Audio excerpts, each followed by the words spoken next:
Halos 10,000 individual sa probinsya ng Negros Occidental nagsilikas dahil sa pagputok ng bulkan ayon sa OCD Region 6. Si Paul Tarosa ng Radyo Pilipinas Iloilo sa Balitang Pambansa. Paul?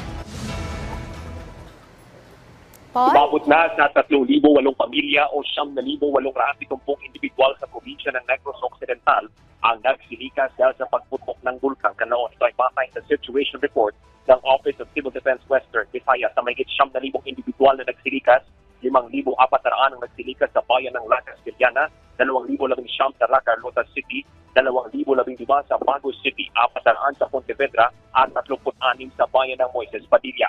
Ayon sa Office of Civil Defense Western Visayas spokesperson Maria Cristina Mayor, tulong-tulong ang member agencies ng RDRRMC 6 at mga lokal na panguluhan para tugunan ang pangangailangan ng mga apektadong residente.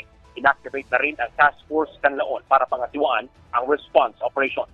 Sa paglikas ng mga residente, nagpaabot na rin ng tulong ang mga local government units at DSWD ng Family Food Packs. Nakatutok rin sa pagbabantay ang mahigit kumulang 300 pulis ng Negros Occidental Police Provincial Office sa lahat ng evacuation centers para maipatupad ang kaayusan, lalo na sa distribusyon ng relief goods. Sa patuloy na pag-monitor sa Bulkang Kanlaon, pinag-iingat ng OCD Western Visayas ang lahat at inabisuhan na magsuot ng face mask bilang proteksyon at para makaiwas na malanghap ang abo.